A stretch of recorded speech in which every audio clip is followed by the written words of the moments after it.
with me. Rey, be patient. The sight of the Force is a pathway to many abilities some consider to be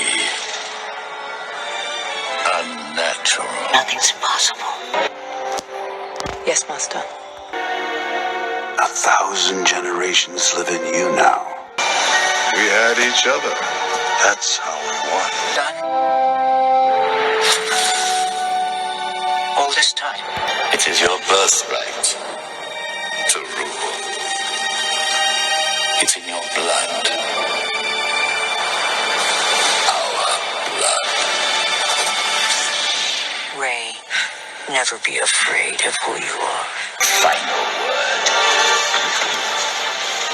in the story of Skywalker. This is DR Smart reviewing the book Star Wars: The Rise of Skywalker, the expanded edition by Ray Carson. This is going to be a spoiler review, so if you have not read the book, come on back. With that, let's go. Rather than starting with Kylo Ren, like the movie started, we get the beginning of the book with Leia training with Rey. You get Rey's connection with the Force and her inability to reach the Jedi in the Force. My favorite part was getting more insight into Leia from the beginning of the book while she's training with Rey. That even though she did not walk the path of a Jedi, she used and learned from the Force every day, and that she spoke with Luke, Obi-Wan, and sometimes Yoda. I love the memories of her as a Jedi training. Side note, I just love a book with Luke and Leia's training, but just putting that in the atmosphere. Sorry, let's get back to the review. We spent some time with Leia remembering the training with Luke, and a cool part was that Leia was learning to float in the air by using the Force in the training with Luke. We also learned Rey has the ancient Jedi texts and is getting help by Beaumont Kin to decipher parts of the text. The part that's helped her put together Luke's lightsaber that was destroyed in the last episode. We spend some more time with Kylo Ren while he goes to Mustafar. On Mustafar, there are cultists trying to keep Darth Vader's legacy going, and there are remnants there of Vader's castle. There were protectors that were protecting a creature that was holding onto the Wayfinder, and the guide to send Kylo into the unknown regions to the hidden world. Very interesting facts that Palpatine put many voices in the head of Kylo, like Snook, Vader, even Maul. We get verification that Palpatine is in a clone body that's wasting away while his soul is hanging on. Exegol is filled of disciples of the dark side, helping Palpatine create everything that was needed for the final order to go through. Right. So then Poe, Finn, Chewie are on the search for a secret message from a spy. And the message that they get is basically that Palpatine is still alive and his vision of creating the final order to give to Kylo Ren. While they're getting the message, they run into some First Order trouble. And that's when we learn that Rose added gravimetric compressor for the Millennium Falcon, which helps to do those multiple hyperspace jumps to get them out of there. Back on the Agent Kloss, we get more deep thought of Leia and her love, like a mother, for Rey. So when the Falcon gets back, they relay the message that Palpatine is still alive and that he's on Exegol. This does spark something in Rey that she felt like she's seen this vision of this before. So she goes into the Jedi text and she finds out that Uchi Bestun was a Sith assassin who Luke was tracking and was in the Jedi text. We get some time with Maz Kanata and we learn that she's Force sensitive, and what she does is she relays to Leia that she has to give Rey her blessing to go on this mission to try to help. So what we get is Rey getting back into the action to hunt down this Archibaldstone with Poe, Finn, C-3PO, and BB-8. So they go to Pisana, and when they get there, Rey and Kylo have a strong force connection, stronger than it has been before. And in this time, which items from each other could float back and forth through transportation. The group gets into some trouble, and Lando Calrissian rescues them. Lando explains how they were beat by the First Order taking their kids and making them stormtroopers. He also lets them know that he was with Luke when they were searching for the Sith assassin, and he directs them through the desert to where Ochi's ship was last seen. They get into the desert and they get a Sith dagger, but they learn that droids are not allowed to read or decipher the Sith writing. By then, the stormtroopers make their way to their location, and the chase is on. They get rid of them and take care of that situation, but they get themselves caught into some sinking fields. But luckily, they get out of it into some sand caves underneath. We get a great scene of Rey using the Force to heal Avexis, something she also learned from the Jedi texts. Another great thing the book does is tells us a little bit about Force healing. So Force healing is giving life, Force energy to the person that you're trying to help or assist. So we get a little more details on that. And that's just great. When they get to Ochi's freighter, Rey senses Kylo is coming. She uses the Force to keep Finn from following her after her. And that was an interesting scene. Another cool scene was having Rey using her training with Leia and be able to take on a TIE fighter. She does a flip back, causing a TIE fighter with Kylo Ren in it to hit the ground. Finn alerts Rey that Chewie was on a transport that is flying away, and she has flashbacks of the time when she was a child, when the ship was flying away from her, leaving her when she was younger. She uses the Force to hold the ship in place while Kylo comes and tries to push it away. Her raw power shoots out as Force energy into a Force lightning, and this Force lightning hits the ship, destroying the transport. And it looks like the horror of Chewie being killed is seen, and we're just led to believe Chewie is gone. After they realize that Chewie is gone, they decide they got to keep going for him. They have to travel to Kijimi, where they run into Poe's old life as a spice runner. They run into Zori Bliss from his old crew. After some aggressive negotiations, they go to Bubba Frick, a droidsmith, and he's able to get the information from C-3PO to provide them the info about what is the translation of the Sith dagger. And then they're off to Kefbir, one of the moons of Endor, and the location of a large part of the Death Star debris. In that debris is going to be a wayfinder for them to travel to Exegol. Before going, they get news that Chewie's alive, so they plan a rescue mission to the ship. We get more time with Zori as she plans her escape from the planet after hearing the Knights of Ren were hunting them down and help anybody who was trying to help the resistance. They were going to get them. Rey, Finn, and Poe, they get to the ship where Chewie is. Rey takes off to find the dagger, and that's when Poe and Finn go off and find Chewie. Poe and Finn get captured, and they're on their way to be executed when Hux comes in and saves them. And we find out Hux is the spy who provided them the information. He helps them to escape on the Falcon. Now, on the other side, Rey is trying to find the dagger, and she's in Kylo Ren's throne room. And she starts to have the Force connection again with Kylo. And then this time, we find out some more information. He tells her that he knows about her family, and then he provides later on that she is a Palpatine.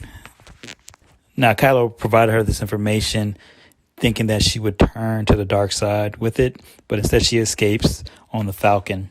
They get to Kefbir, where they meet with Janna and some other former First Order troopers who left the Order. To keep her friends out of danger, Rey sets out on a tough water terrain to go find the wayfinder that is on the debris of the Death Star. Another cool part of the book is that we learn that Leia was dying for a long time since she went into space in the last episode, and we find out the Force is keeping her alive. And we also know that Luke is a Force ghost with her, who's constantly telling her that she has to give up the fight. But she's holding on because she knows that this is the last spark. And she just wants to be able to get Rey, Poe, Finn, Rose, and the Resistance where they need to be. Luke tells her that there is one thing left for her to do, and she retires into her quarters. Back with Rey, she faces her dark side and is taken down by it. After that, she faces the battle against Kylo Ren. The book does a real good job to give us Rey's feelings during the battle, her lack of control, and her confusion during the fight. We go back to Leia, and we find out that she wanted to force project, but she was too weak. Leia's last thoughts are that she wanted to pass her Skywalker legacy to Rey, her Organa legacy to Poe, and her Solo legacy to Ben. Her last act of life was to connect with Kylo/Ben to tell him she loved him. This came when Rey was down and Kylo was in the attack position. Rey stabs Kylo in his chest during the moment of weakness. Both Rey and Ben feel Leia's passing. Rey uses her Force healing to heal Kylo, and then that also heals his scar on his face as well. She leaves defeated because Kylo destroyed the Wayfinder. She flies to Octo in Ren's TIE Fighter. Now left in his thoughts, we see now Kylo looking off into the distance. He's fully healed physically by Rey, but lost in his thoughts over the years. Visions of his father, Han Solo, return, and he's able to have a do-over of his last talk, which ended with Kylo stabbing Solo. This time, he helps him throw away the saber that he had, and this is kind of like a transition of getting rid of Kylo Ren and him returning back to Ben. So Rey is low on Octo. She burns the TIE Fighter, and she's throwing everything into it. She eventually throws Luke's lightsaber into it, and Luke's Force Ghost catches it. He tells Rey about knowing that she was a Palpatine and that she trained her anyway. He tells her the Force is stronger than blood, and she tells him she's afraid. Luke is telling her that it's the destiny of a Jedi to face fear. After Luke makes Rey rest, Rey is able to find the Wayfinder in the TIE wing wreck that she was burning. And Luke rises the old X-Wing for her to fix and to take off on. Back on Agent Kloss, the camp is mourning Leia's death, and Poe is trying to step in the large void that Leia has left. He gets a cool reminder from Lando that they did it together in the past, and that's how they defeated the Empire. Finn and the new droid they found on the mission, Dio, provide a spark of hope by providing info for battle plans. And so they are preparing to see what they can do. They get a message from Rey, and she provides the guide for them to get to Exegol. Another part of the book I really loved was they let Lando walk in the Falcon and let him kind of reminisce of what the past was for him and the changes that were made inside. Also, you get an insight of Chewie and Ben's relationship. In the earlier chapter, you have Kylo tapping into Chewie's mind, and when he does that, he gets glimpses of Han and Leia's wedding, and also him and Chewie. And he called him Uncle Chewie, and it's just kind of a cool vision of what that life was. So Rey makes it to Exegol, and you get to read like the inside emotions that she's feeling while she's making it to the Emperor.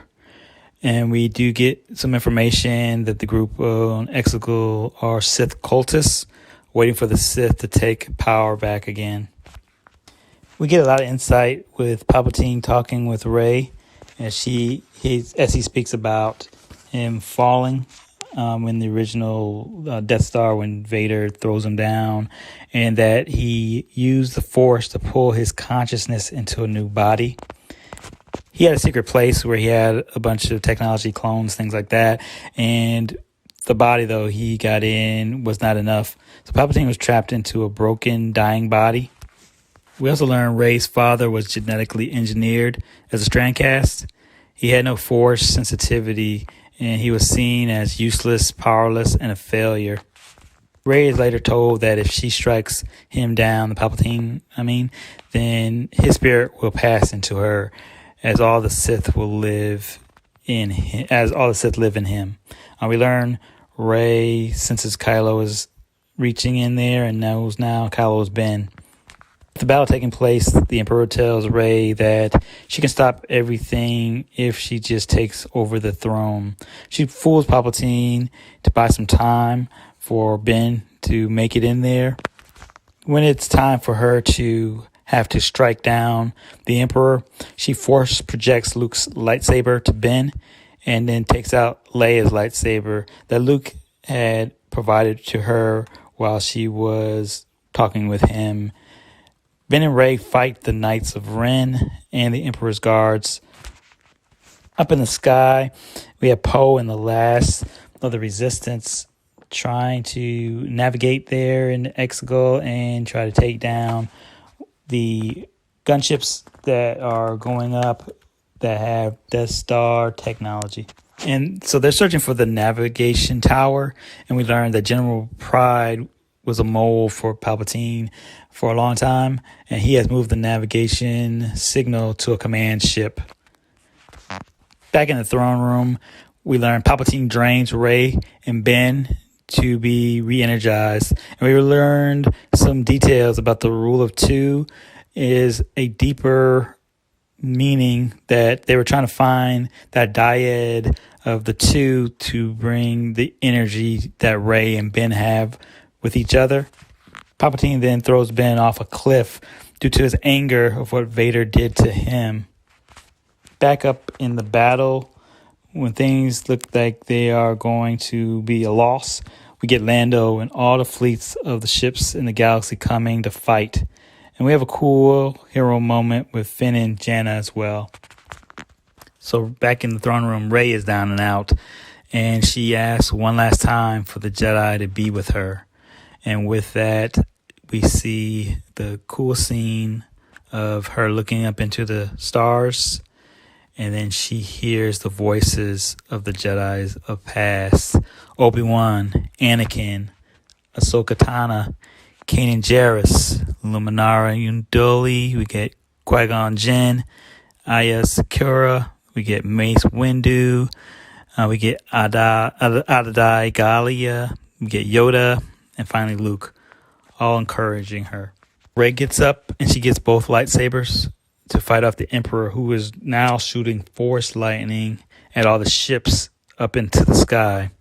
He uses his force lightning